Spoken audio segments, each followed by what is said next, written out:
Welcome back. Doing a little shout out episode, which will probably evolve into also just random stuff that's been on my mind. But I wanted to start with thanking all of the caretakers out there. And I'm talking about the unsung ones, the ones we don't talk about. We talk about the caretakers of the elderly. I've been one myself. We talk about caretakers for those on the spectrum or autism, and those with health issue, whatever. We talk about that, but I just don't think we really talk about enough. Personally, those who love those of us suffering with mental health.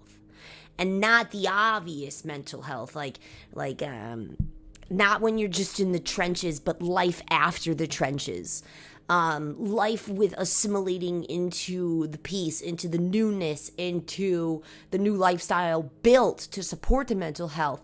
Because that's when you start attracting the people that want to love you, right? I'm not saying you don't before, too. You do. But you start attracting people that they don't know you as 110% all the time in your feels. They don't know you as this person who's struggling with the mental health, because you're at a point where you kind of, you're not in the depths, you're on the other end, but it still happens, right? This still happens. And I know for me personally, it feels almost like a betrayal. Like I feel like I'm betraying them, because I'm thinking like, I should be better, I did all the things, and I'm not what I was, but, whatever, that's not the point. The point is, though, when you're living life again, after the rock bottom of mental health, after when you had the hopelessness and the no view of your future, when you couldn't conceptualize a life of happiness, like at that point, you're not thinking of the other people, but then when you move out of that and you start building a lifestyle that supports who you are authentically, mental health and all, you start attracting people into your life again. You start making connections and having interpersonal relationships, and then you hit a wall again. You get triggered. You have a PTSD flare up. You have a depression flare up, or an anxiety flare up, right? And I want to thank all the people that when that happens to you with your, let's say, new friend or relatively new friend or whatever, that you stay, man. Now, on the other end of this, I had this conversation yesterday with a client. We, as the ones struggling with our mental health, need to self-explore and practice dialectical behavior therapy to express authentically and correctly and with logic what is going on inside our inner worlds to these people. So it's like but that's what you learn after the rock bottom part of the mental health, because like you isolate during those times, you close everybody out, you do all that, but then you start going through the healing journey and the healing process, and they say social connection. Why didn't you pick up the phone and call? Like that is a big part of the healing journey, is the social connection. But when you're in the depths of it without any tools, you don't know how to explain to somebody who's not in your body what's going on, unless this person has also struggled with these things. And even if they have, I'm telling you right now, it's always going to be different. It's always going to be different. So it takes two to tango. It takes on our end, the response. I'm not saying we got to be better. You're always going to have these learning processes and these struggles in the healing journey. I'm not saying just wipe that away. Don't respond or react, or don't, that's what you're working on, but you can't guarantee that every time. So what we need to do, though, is express and not isolate, not close up into the recesses of our minds and get quiet or disassociate or whatever, because we think we're saving the people around us from having to go through and deal with what we're going through, but it actually it makes them feel worse. It cuts them out from assisting you, from getting to know you on a deeper level too. I didn't realize that part of it, that people only knew me about 70%. That 30% of that inner world, that darkness, the shadows, the fears, the whatever, I just hid from the public eye because it's not normal, and how do you, right. So I figure, I'm the bummer in the room, right? That's not it's not the case. It's not true. The more that you go around and someone asks you, like, hey, how's it been? Like, I went to get my hair cut and the lady checking me in at the front desk, she's like, yeah, how's it been? I'm like, it's been rough, man. Healing season's been kicking my ass. Cancer season's been kicking my butt. It's a very emotional time for me. I've been crying a lot, but you know what? We're coming out the other end. Why don't we do that more often? Instead, we go, oh, yeah, everything's fine. It's not fine. And I'm teaching myself by masking and lying that fine. I'm teaching myself that what's truly going on in my life, what's truly happening to me, isn't important enough. That's self-deprecating and very toxic.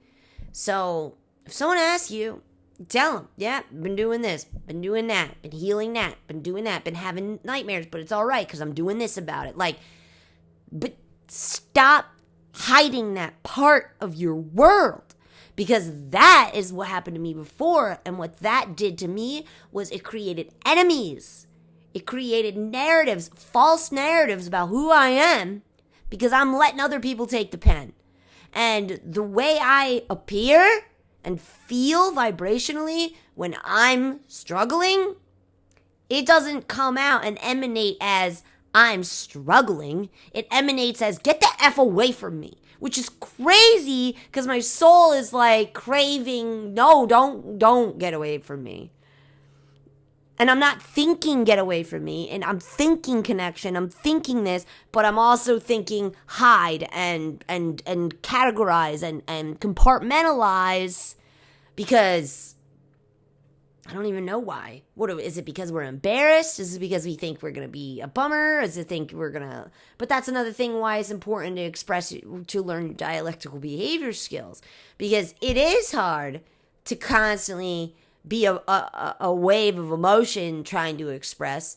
You can have the emotions, let them pass, refine that center and grounding, and then express what's happening. I'm working on that personally. I need to learn that when I'm triggered to sit the F down. Instead, I chase it around. Whatever I just move faster. I start chasing these thoughts, and before you know it, I'm panicking, and I'm basically asking my partner to save me. And that is really it's valid for how I felt, right? But it's really dramatic for your caretaker, for your caregiver, the person that's trying to offer you this support. So I recently had that happen. I broke my glasses and it threw me, man. I don't know if y'all have ever seen any of my earlier episodes, but the glasses situation's been a freaking thing for me for months now. And it just started to flatline. I was a little upset because they got loose again, and I thought that was weird, so I had to go back and get them adjusted, and I'm like, all right, that's it, I'm done with the glasses. And then I broke them. And I lost it. And I was the fear and the panic, because and then this is what it brings up.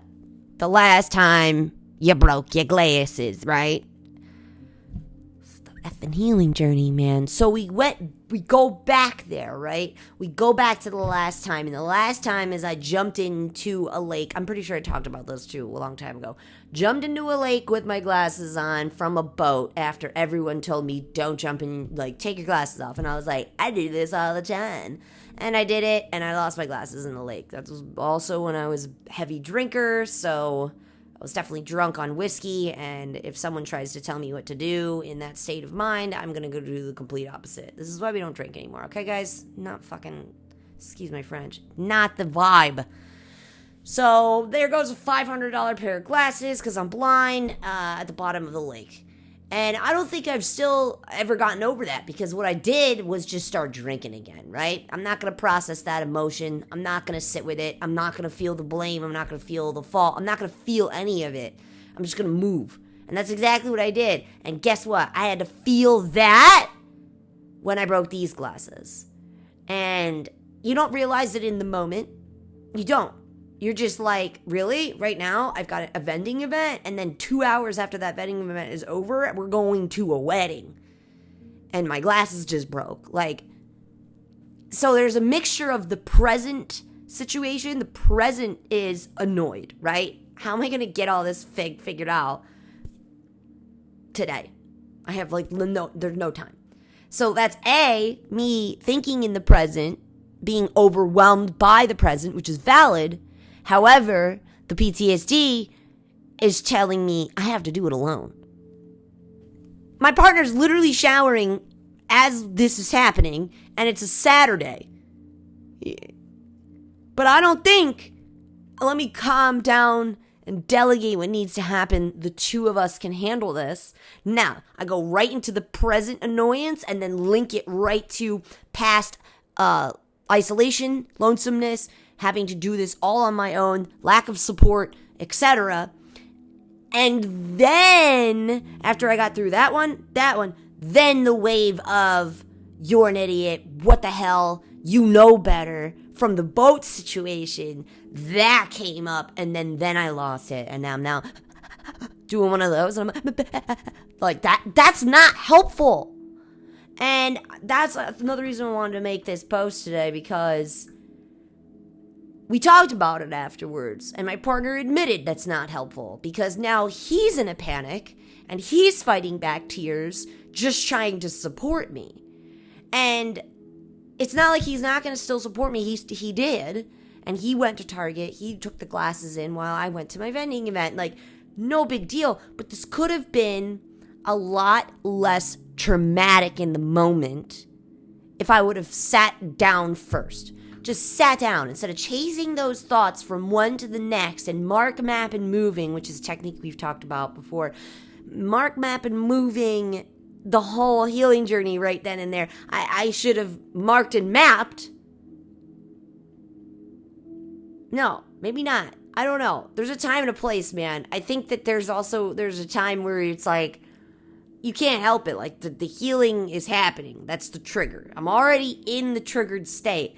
Do I really need to psychoanalyze myself in that moment? Not really. And that was my partner's advice. He was like, you need to just get a blanket and sit the F down. Like, you need to once you get into that state, he said, you're no longer you. You are like a useless person in a sense. Because there's no logic. There's no semblance of conceptualization. There's nothing. It's gone. So you need to take care of you first. But in my mind, I'm like, what? That doesn't even make any sense, because the situation's not fixed. So I'm going to panic until the situation has at least a proactive plan to it. No! That might help. That might work for me in some weird, twisted, ouchy kind of way that stores way too much cortisol in my stomach.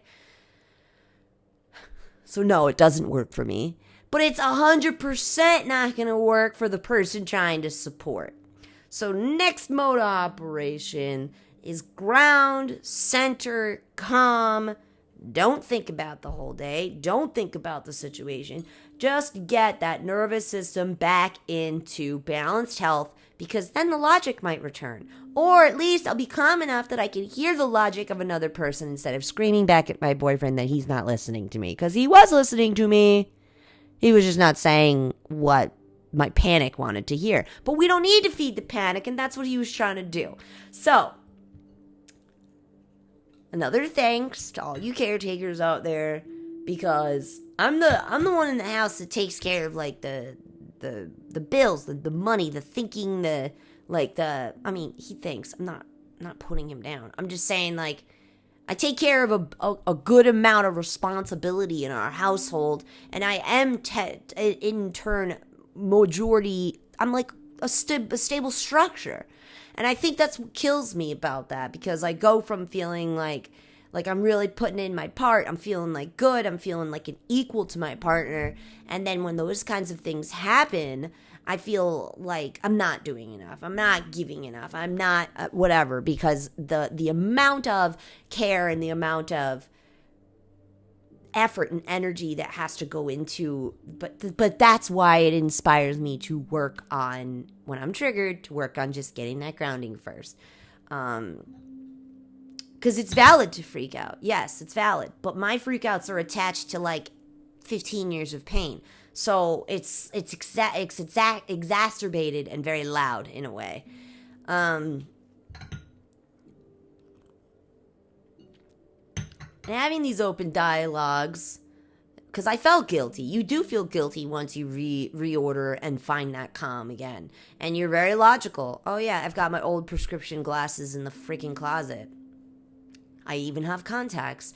There's no reason, but there was, because it was linked to the past. But you see, when you go into that moment, when you get triggered like that, you're not able to really understand that. And it feels as if the entire world is burning down. So I'm going to take his advice, slow the F down, slow down, and have that open dialogue with him and listen. And also practice learning that I'm not alone. Can you take these to Target? Yeah, I'll take them to Target. It's weird for me because it's been so long, but it's also been a good amount of years of having him as a support. But also I have an issue trusting men. Wild from my also past previous situations. So even though this man that I'm with is beautiful, compassionate, empathetic, a listener, a doer, not, you know what I'm saying? Like he's doing the things. It's like my nervous system still doesn't trust him. Like I do logically, like, but I still have to like say it. I'm like, babe's got it. It's all right. Babe will take care of it. It's gonna be okay. And the most beautiful thing happened a week ago, 2 weeks ago, when I had another one of those episodes, and he said to me, it's okay. He goes, your brain has learned to trust me, or not, you know, like you trust me. He was like, but I don't think your nervous system does yet. And that doesn't have eyes and ears or comprehension. It just senses a man in a certain state of mind or a certain energy, and it triggers you. And he goes, so just because your mind gets it, or you consciously trust me, I'm going to take the time I need to take to get your nervous system to trust me. That was the most romantic thing anyone's ever said to me, bro. And like, that's the thing. If I wasn't open with about these episodes, if I didn't invite him in to these, I don't think that would have been that, you know. Maybe I would have got the very typical romantic thing, you know, like, oh, I can't live without you. But internally, I would have hated to hear that, because that's not who I am. And that's another reason why you have to be honest and expressive about who you are and what you're going through internally, the things that people cannot see, the bottom of the iceberg, below the tip, below the surface, right? Because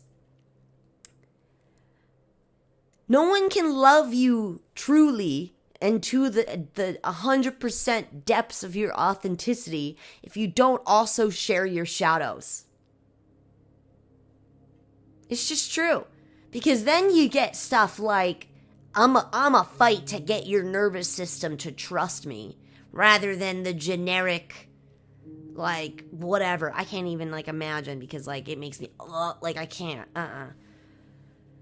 So, it's your vulnerabilities that set you apart authentically in the positive ways too. Because my vulnerabilities is how my partner is able to show up for me authentically and intimately and passionately within a positive way in our relationship.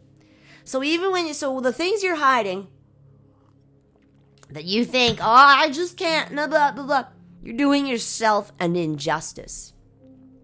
Because people can learn to love you deeper if they actually know and see the full spectrum of who you are. Now, there's two different things now. You can do that in a wild, unaccountable, non-introspective way. I've done that. And I'll tell you, it does not equal the support that you get when you do it in a introspective, mindful, self-aware, observational, dialectical way. When you do it as like, and you just, it's not my control, I'm trauma, childhood, blah, that's not going to get you the same support. That, if you're at that stage, that's when you need, like, you need to go learn and get those professional tools that I was talking about. Because that's what I did, man.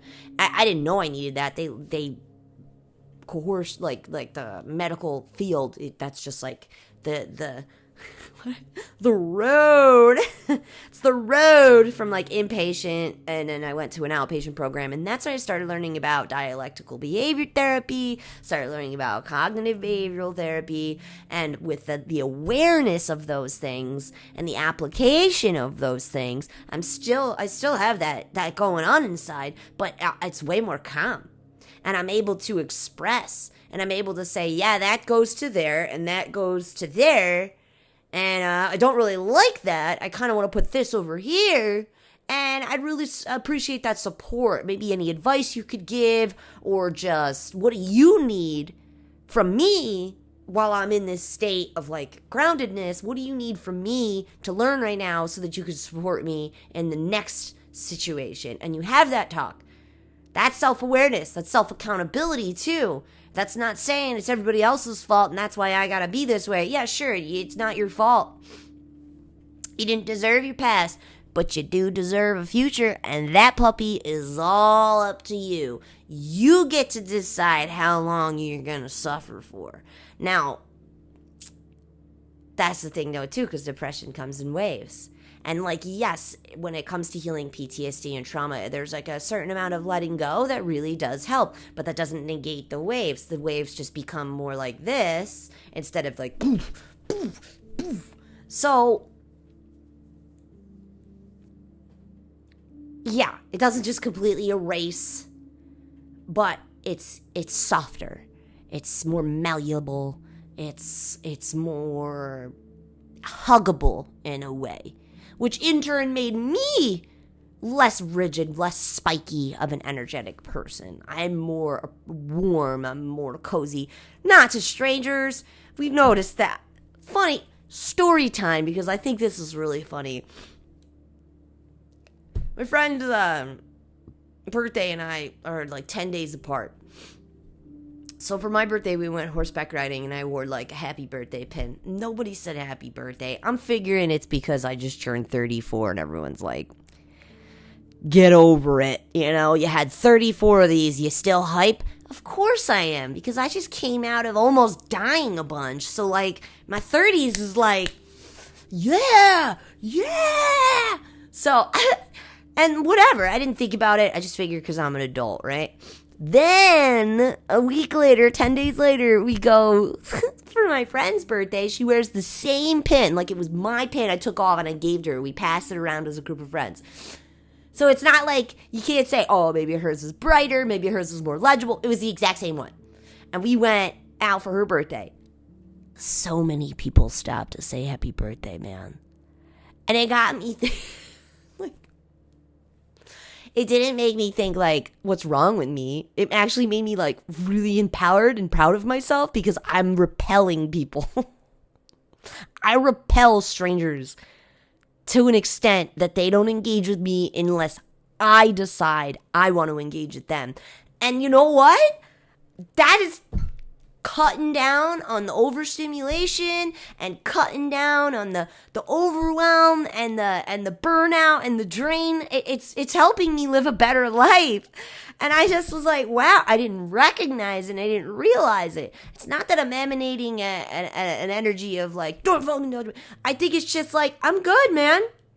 I'm in my bubble. Like, I'm not even noticing you because, like, I can't give that much energy all around. Like, that's what triggers depression for me personally. And I love that about myself. I thought I was going to be, like, upset about that for some reason. But then when I, like, sat and meditated with it, I was like, yeah, that's me, man. Like, that's awesome.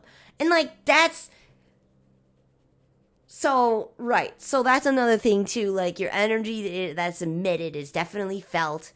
If that's because like I'm in self-preservation mode, but not in self-preservation mode in the way that I was back when I was like angry self-preservation mode. I'm self-preservation mode now because I want the energy for my friends. I want the energy for my life and my business and my clients and like for happy, good things. Not because I'm like, all you people drain me. I'm like, nah, I just kind of need this for the people that rely on me.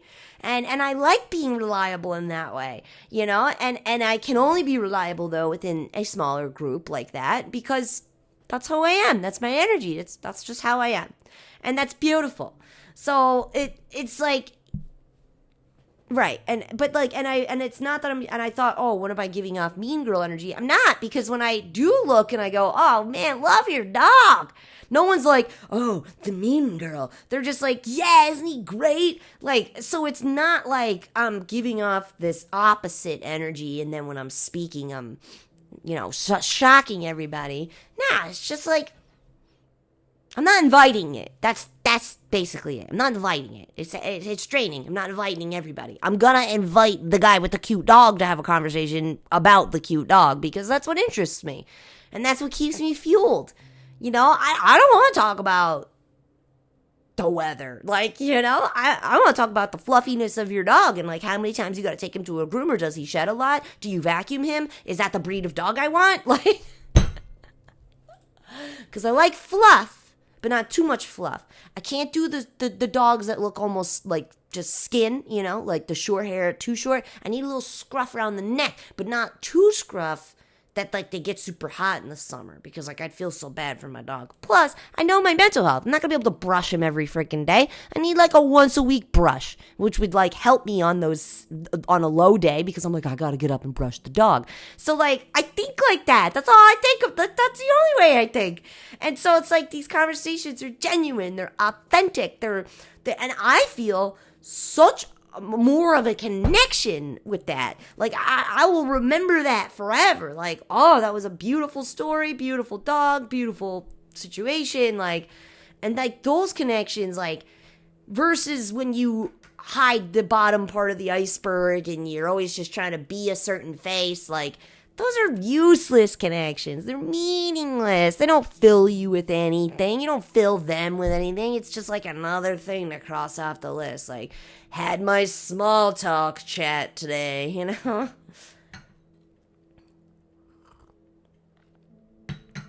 So the transition, this is my mind's eye just showed me the transition that I wanted to go into here. So we're going to take it. We're not going to go with the ego that wants to just keep blabbering. We're going to go into this next topic of, I want to talk about God because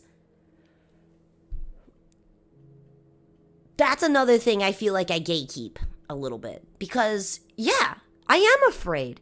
I am afraid of the hate that comes with being religious. It sucks, man. Like, me of all people, I got septum piercing, like, I used to have gauges, like, tattoos, and I'm in the freaking folk group, man. Like, it's not all religious people that feel whatever way, or I don't know. I don't get involved. It scares me. Like, it's terrifying. And I just, I don't want to be like that anymore. Because, like, lately, I've been bringing the topic of God and the story of Jesus and the stories in the Bible. I've been bringing them into my sessions just like little hints, you know. I always say to a person, if I know they're not religious, I say, I know you're not religious, but this story really kind of like resonates with the topic we're talking about, and it is a story from the Bible, but you don't have to believe in the religion, but it's just a story that really resonates with what you're going through and can kind of provide you some perspective. And it's always greeted with gratitude. And like this fear that I've had in my mind that I'm going to be ostracized, I'm going to be burned at the stake, you know, I'm going to be crucified for my beliefs. And it's just not, it's probably true, but it's not as true as the fear was leading me to believe, which also could be the devil trying not to get you to preach the word of Jesus.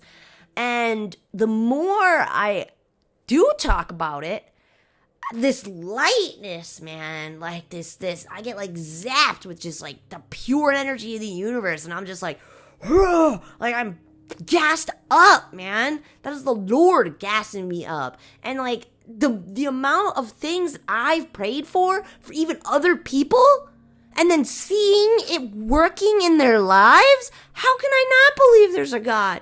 I'm praying for other people, and it's working. Like, and then now, because I'm so hype about it, I tell them, I'm like, I prayed that you were going to do that, and you freaking did it. Like, I can't believe this. And it's broaching people, like the people who've fallen away from the church or been lost for so long because maybe they've had a bad youth pastor or something like that left a bad taste in their mouth. And I feel like God's working through me right now to bring those people back to him. Like, I did another session yesterday where I include crystal gritting. I crystal gritted somebody with intentional stones that resonated with what this person was going through right now. And I just feeling this intuitively, like Holy Ghost situation, like Holy Spirit, like you tell me what this person needs. And I laid out the grid, which is very metaphysical. So people are like, you can't do metaphysical in religion. Why not? Why not? Nature's God's gift. So like back up. Rocks are nature. And if rock colorations and patternations speak to me in a way that helps somebody heal, that's a God thing. Okay?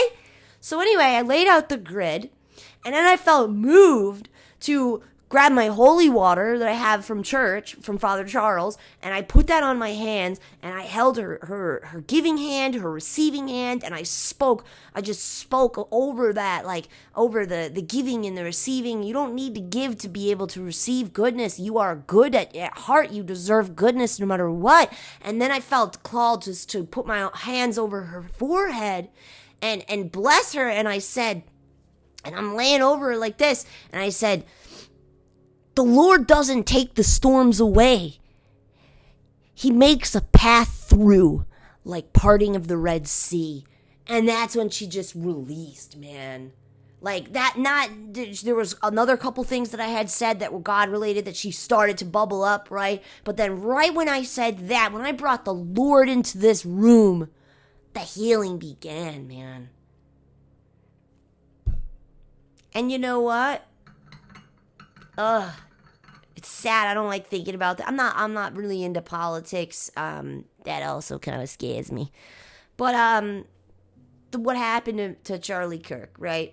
I'm sure we all know about it at this point. I don't need to backlash. It's been all over the internet. But his messages of the Lord and the Bible and his understanding of that is what is inspiring me. He started inspiring me 4 months ago when I started following him, and that's when I started bringing the Lord back into these spaces and into these places more courageously, and it's been helping and healing people. And then to find out what had happened to him last week, and it's like, he changed my life. Just by being courageous about the word of the Lord, and then to see what happened, he did create a movement. Because what more validation is needed of spiritual warfare than that? And honestly, it's getting serious. Who knows? Revelation's on the way. Who knows? We're already in the apocalypse, right? I had a pastor once say that the Antichrist is gonna come in the form of AI. Said this like 3 years ago, before AI even took over the way it has, and I still think about that because the devil corrupts. And now I'm seeing posts on Facebook, online, kids committing suicide, acts of suicide, because of ChatGPT agreeing with what they're saying, with validating everything they say, because it's designed to want you to keep talking to it. So it doesn't know mental health. If you're saying a bunch of stuff, it's gonna echo chamber you back. I'm not quite sure how to help you with that. Oh yeah, that's what that speaker's name is. I'm sorry. And that's the devil.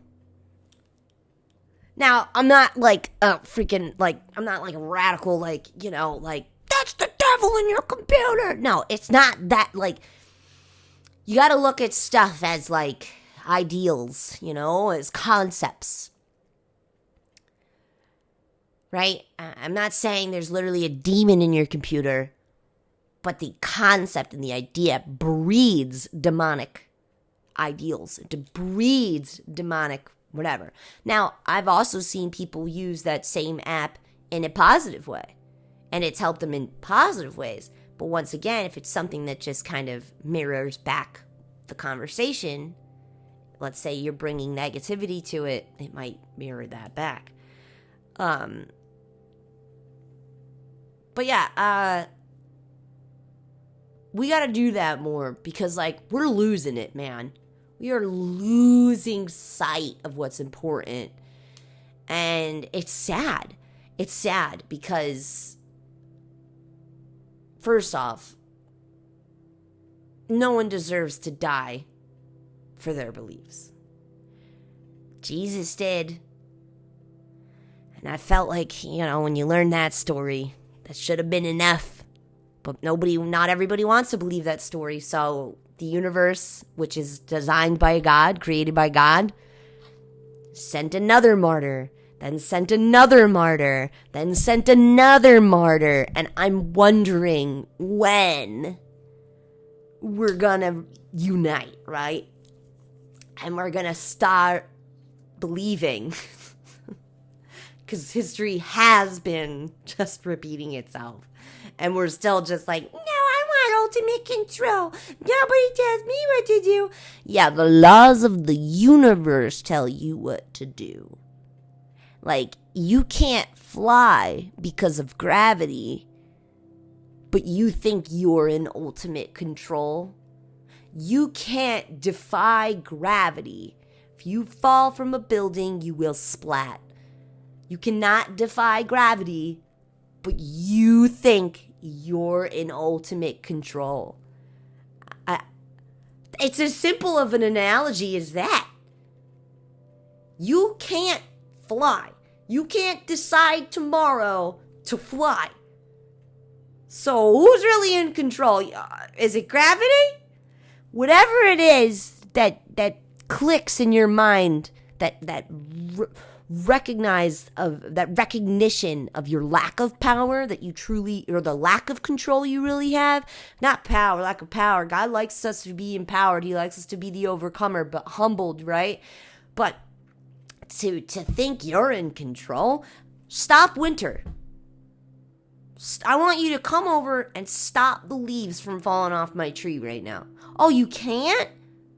Okay, so sit down. Nature's in more control than you are. Or you think you can fly? Oh, you can't? Gravity's in more control.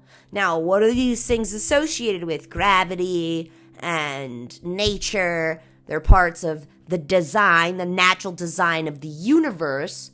And the creator of the universe is God. So who's really in control? I used to fight that too. I was like, don't make me feel powerless. I'm in control. I built my life. I'm the best. Building my life with God has been significantly easier, significantly more peaceful, significantly better and healthier for who I am authentically as a person because he knows.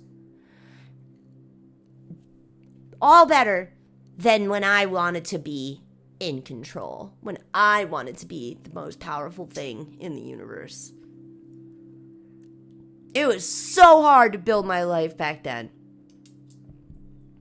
With this surrendering, it's soft, it's loving, it's like cradling me. Even when I have a business success or a business evolution, it's so good, it's positive, it comes when it comes, like on divine timing, like nothing's rushed, nothing's pushed, nothing's forced. It just feels great. Like he levels me up when I'm ready to be leveled up, and I also heed those messages that I'm being told, and I proactively apply them. I pray, what do I need? I pray gratitude, and what do I need? Then I get the message, then I apply it, and then I level up. It's like every time that I have this communion with God, and it's not in a way that hurts me. I mean, yeah, when we're going through healing things, it feels really painful, but in turn, it brought me again to the next level, closer with my partner, closer with our intimacy, closer with our bond. Like everything he's doing is moving me towards this soft life built to support the soft soul that I truly have. And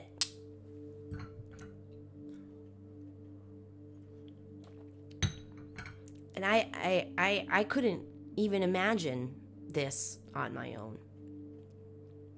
It's the teachings of the Bible with the unconditional love of God, with the movement of the Holy Spirit.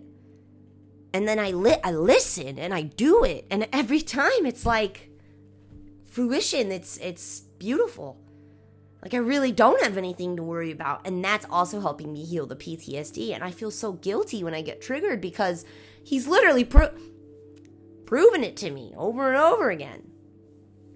And by the way, no, God doesn't have a gender. I think it's just easier to call, you just put a name to it because it gives because we can't conceptualize what God is.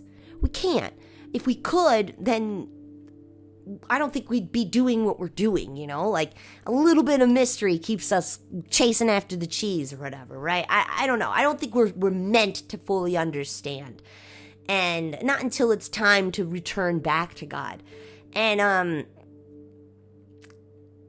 even if you question if there's a God, there's a God. Because if your brain couldn't even question that concept if it didn't already exist. Because you can't create from nothing. You're creating from already what is here. Forgot where I was going with that. But all of that, good points. Just remember. What was I going to say? Anyway. So, right. The fact that he's not like a dude. Right, this cup is not a dude, but I call it he all the time. Get my little kitty cat mug. Do you know where he is? You know what I'm saying? Like, it's just, like, people take things so seriously just so that they have the opportunity to dissect it and make it less than it is. And I don't really like that. It's a way to kind of snuff out human magic, too. Like, we don't need that in our lives. We don't need to stifle the spirit. Like, God exists, bro. It's the creation of the universe, right? Whatever that is to you. And there's laws and rules within the universe that we can utilize and learn, like quantum physics and law of attraction and frequency and vibration. And we can learn to tap in and kind of like life hack the tangible world. But these are all gifts from God. These are all programs that he designed. So, and I've been seeing so much proof of that even though I was a believer, I was toe-stepping a lot. I was walking on eggshells because I was like, I don't really know. Like, I know, like in my heart and my soul, but like my brain and my logic was still kind of grappling with it. But now it's been like 3 to 4 consistent years of me going to church and praying to the Lord and having daily communication with the Lord, and then applying what I'm learning in those connection communications with the Holy Spirit and the Lord, and the amount of blessings and abundance and peace and love that has been entering my life, now I can't shut up about it. Now I don't care. I'm gonna say God. I'm not gonna tiptoe around it anymore, because I'm seeing the change, not only in myself but in others, and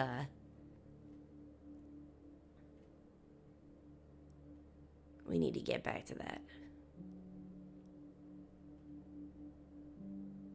Yeah. Unconditional love. Blessed are the peacemakers, man.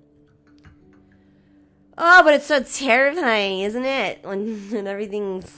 Because, I'm not going to lie, I felt like this about 8 years ago. I had an inkling of this during a deep meditation. I was nowhere near where I am today. I think I was still a drug addict at the time, at the tail end of that.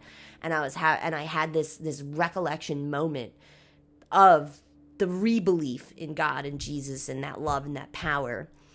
And I got fearful, because I was like, oh no, I'm a believer again. And the first image that my mind's eye took me to was that of being crucified for said belief. And I was like, and I was like, I wasn't 30, I forget when Jesus died. I was 31 or 33 or so. I think he was 33 or 32, 33 maybe. And I remember being like, I've only got 5 years left, or whatever years left. And then I'm gone. Because it does feel like that. Because people don't want you to know the truth. That makes you really... When you invite God into your life, bro, you become so powerful. And that's scary to those on the opposing side of said spiritual warfare. And then it got reaffirmed with what happened last week. Another martyr down,